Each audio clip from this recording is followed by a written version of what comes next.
G'day everybody, it's Dave from Wing Chun Mind Force here. This is the sixth part, I think, of my Bil Jee video sessions, and what I'm going to do today is cover the whole rest of the form, and then hopefully next time I'll have somebody to test me so I can show you in a bit more practical detail how to test the form.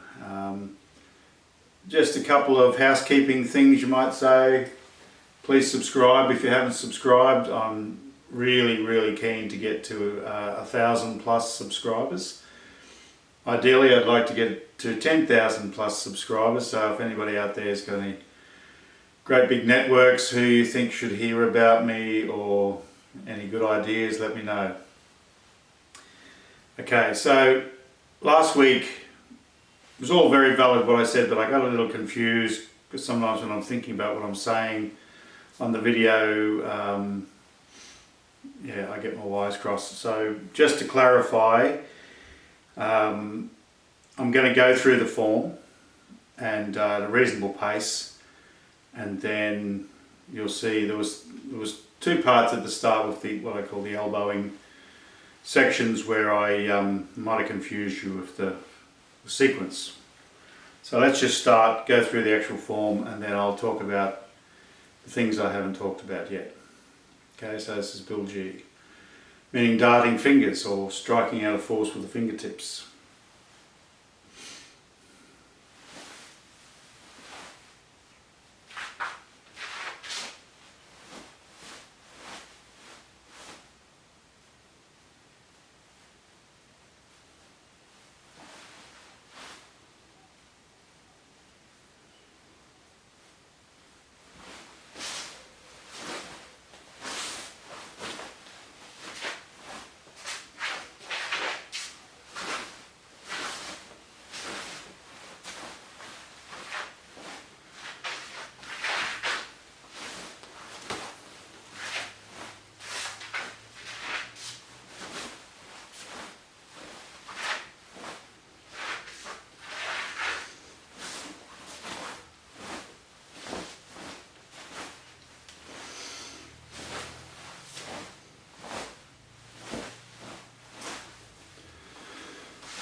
Biu Jee.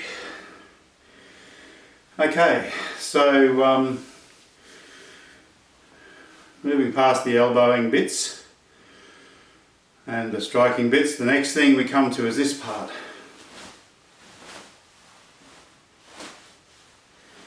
Okay,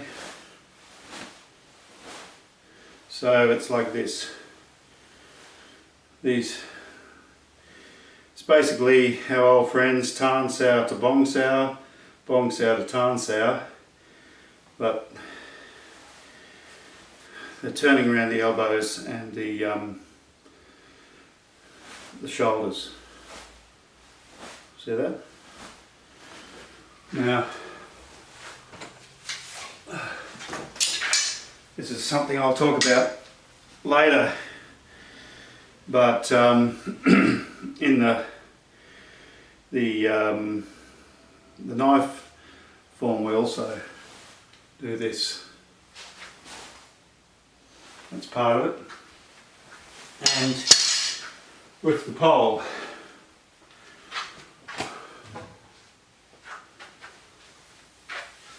trying to knock everything over in the studio here. We do a few preliminary ups and downs and outs, but then we step forward like that, come back, boom, boom. See how it's the same thing? Rolling. But there's a bit of Wing Chun trivia, form trivia, which is not really trivial.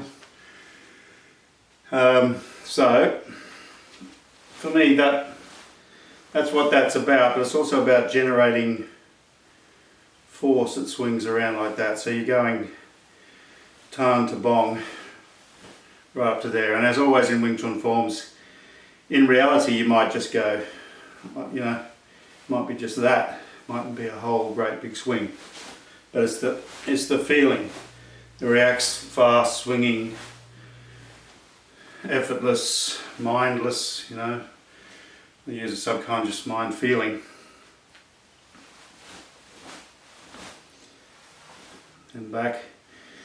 And here's the fingers. Now, I don't think I've mentioned this before, but from the very start in Nim Dao, we have our hands like that. And a lot of people who should know better as far as I'm concerned think, oh, you'd never hit like that. Well, it's in all the forms in Wing Chun from Nim Dao right through. So there's something to it, and I've talked to my seniors, people who got 30 years plus experience, extremely good, acknowledged, and they've said, yeah, you do strike like that, but you have to be able to get the force, the relaxed emptiness and force, that state of sung, you know, fong sung, find softness. Got to get that right through the fingers and allow that softness to open up your joints, which is a work in progress thing. Might take many years to feel that happening, but for me it's about what's called mo ye, which means do nothing. It also means don't change, don't do little. It just means stop trying. And I think of this, as a art student, I learnt to think of the hand as like a spear point. It just helps artists to make things look good, look cool, is to realise the essential geometry of them, and hands, they come to a point. Imagine water squirting out of the fingertips, squirts to about there. So when you're doing this, it's like these spear points.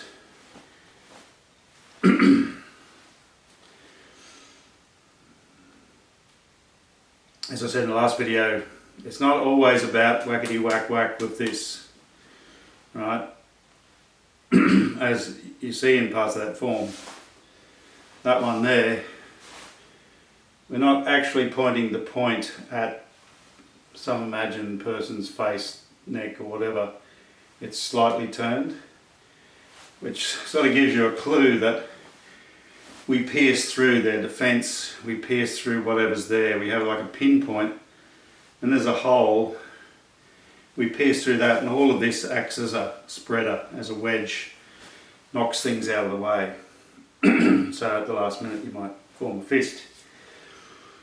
Or you might strike like that, or it might become a palm strike. Next one. This one. Guns out.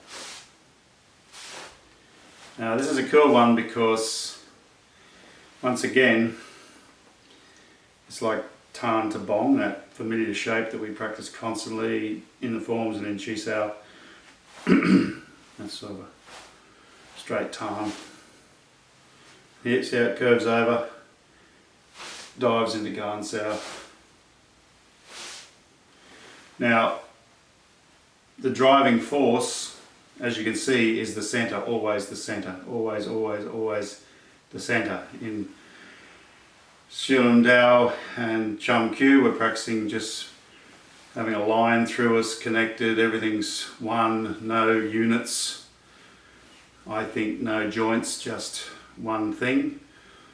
Turning around a line in Bil Jee, we float on a little point inside there, just like if we're a ball floating on water. And as I do this, that little ball turns at the same time. So it's, see how my arms are still on the center. And then at the end, this one comes back, this one does a little hoon sao, but it's still brought back by my floating center. Doesn't go, it's always in the center there. It's just this. And then I turn it. The body. Now I'll show you this. This is a tough one, but you can test this by getting somebody to put their arm on your shoulder, and then you just go down. It's a challenge only because your brain thinks I can't do it, especially if they're really trying to stop you. But the idea, you know how I've talked about putting bottles of water down on tables, etc., etc. I think Qigong said this, you know, everything I know of Qigong's been passed on by people who spent a lot of time with him, or I've read it in books, but he talks about putting the hand in the pocket. So this is a classic old gentleman's Chinese Kung Fu jacket, and could be putting your hand in to get your ciggies, down to that one, grab your glasses, but it's just that. And if you can really just do that, like you're just reaching for something, then you've got half a chance of being able to do it. Okay. As for application of these things, that's for later thinking. That's where the dummy, you're doing these sort of things, and in Qigong's book he indicates when you start on the dummy, that's when you start preparing for combat, thinking about fighting. I'm a strong believer in not really thinking about fighting at all until you get to the dummy stage. I just think it spoils your Wing Chun, spoils the softness, spoils finding that real power. You can be really damn good fighter, but that real power, that's the sweet spot. If you're not finding that, it's like you're a good tennis player, but you're sort of hitting on the edge of the racket. It's not really getting that sort of thing. So next is this. Start with the left, and this movement we've seen a lot. Turn by the centre, turn by the centre, and then it comes out. It's sort of like that. So it's, the centre turns you around, and it has a whipping action, and it really feels like a whip. And that whirlpool effect, there's a sort of a feeling where as you're going like that, you'll feel a sort of a counteracting feeling coming in. I don't want to put too much on that, but you just feel it if you feel it. But it's always, you always want to have the feeling of coming in, getting your conscious mind out of your limbs, whatever you do. You know, you'll feel it sneaking out there, sort of like tiptoeing out, trying to do the job. But you go, no, come back in, come to the centre, let the unconscious, subconscious mind do it. And then, you know, that one scooping down. Okay, now the nasty one. This one, Qigong Chu Shong Tin. I'm sure I heard him saying this is a hard one. Anyone who's tried it knows it's a really hard one, where we do this, which I sort of like. It's like, I don't know, being a dirty rat, being a rodent, ready to go, mind and fingertips, you grab, right? That's that sort of feeling. Grab, Now, as soon as you start to turn, what happens? You start to try and do that. You start to push. Somebody's stopping you there, or you've got a hold of somebody's arm, which is one way we test it. You sort of go grab them. You want them to be turned, and you want to feel it effortlessly. And this, I can do this. It's always a challenge. I think, you know, this is one of the things that I would train over and over if I actually had somebody to train with, to really perfect it. But there's a few keys. The first key is mind in hands, and the hands are just there. So you've got a hold of them, but that's all you're thinking about. Don't think about your arms or anything else. So you want this to feel connected, and a connection between these two hands is really important. As if you're holding a rod or something. If you hold somebody's arm, that's, well, you've got something. And they just move in space like that. You don't think pushing.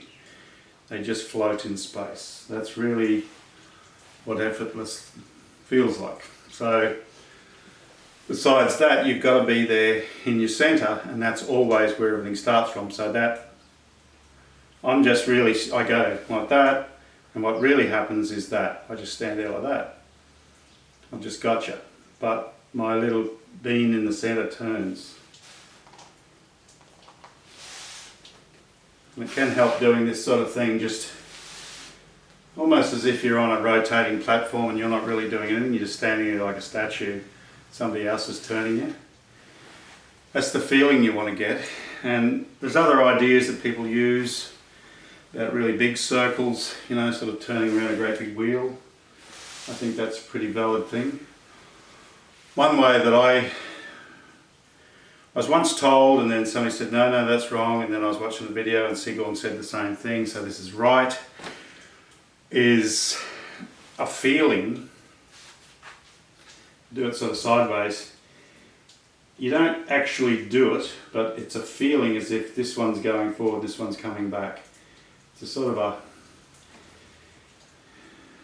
you sort of do it in your mind, where if you're just there, the natural, it's really hard to get past feeling like you're pushing against something, but when you got it and this in your mind, it's like you just feel like that's what's happening. I find that can get me past my mental block. I'm turning from the center, but those hands tend to really block you, like the center's going, it's like, just doesn't work. But if you sort of get that feeling, it connects you. And then obviously the other way, like that. See how good I go when I get somebody to test me, how powerful they are. Next part is the grand finale, which when I first saw this form, I thought, whoa, the sort of head dive thing was like, didn't expect that. And it's one of the reasons I think it's such a lot of phooey when people say Wing Chun's not good for the modern streets and blah-de-blah-de-blah, you know, doesn't work on the ground. It's like, I don't know what sort of Wing Chun you're doing, but I find everything I would possibly need in Wing Chun. And actually Jiu-Jitsu and wrestling I'm really interested in. I used to train that in sort of an amateur way as a kid. My dad was a policeman who taught me what you would call police Jiu-Jitsu, which actually got me a few victories in schoolyard wrestling matches. But yeah, this is like, with that little bean there, it's basically like this. You sort of, it's the first time we sort of break ranks and actually start turning around it that way. We're always sort of up and twisting, but this is liberating us this way. And you know, the main thing, as always, is effortless. Connect the spine so that your coccyx, you know, your Taigong's on, that idea of linking your anus to the top of your spine, back of your skull, that rear brain. You want to have that connection, that sing. And then you tip forward and the arms basically coming like that, and the body does the work. So it's like that, you know. It's Biu Jee, but see what I'm saying? It's not like and then you just drop your body as an afterthought. It's all one thing. And then, can you see me? Yep. This is the interesting thing. When you come up, don't do this. In a practical sense, you could say this is like, you know, somebody's clocked you one, you've gone forward, they're all going to pile on like the cowards that they are, attacking somebody. And you always, this comes up first. So you've got this wedge coming up and it sends them flying.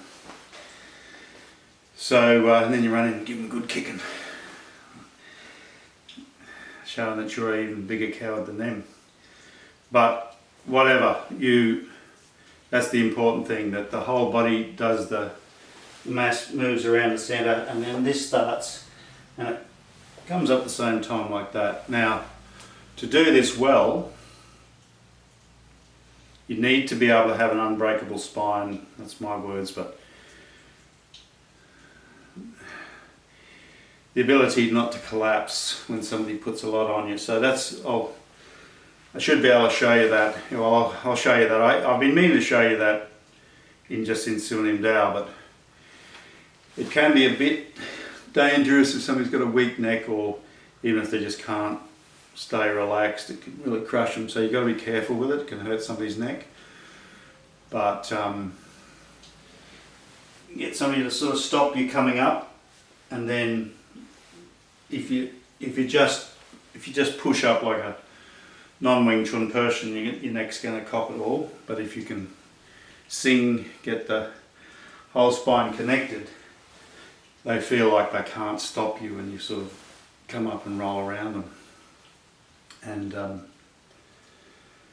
yeah, that's it. That's the whole form. Hope you got something out of that. Thanks for all the great comments people have been making. I've got really a whole heap of guys now who write great comments to me. For some reason I'm getting all guys, a lot of cool dudes from the UK, from the USA. Wing Chun man from Spain said hi the other day, guys from Brazil. Not too many Aussies. I hope to get more Aussies. Some other mystery people. I wouldn't mind a few ladies, you know. I am pretty handsome and really good at Wing Chun and really funny. So even though I'm married, it's still okay for us to be friendly. But seriously, I like women to be more interested in Wing Chun because it is called Women's Kung Fu and it was developed by women. So women should be the masters of this, but in this topsy-turvy world, hasn't really panned out like that. But hopefully we can do something in the future. That's what I'm working towards, is getting at the essence of how to teach people this art. That's a big thing for all of us who can do it, but it's how to make it easily accessible to somebody else. Anyway, that'll do. Thanks so much as usual, and please like and comment. As I said, subscribe if you haven't subscribed, ask your friends, and I'll see you next time.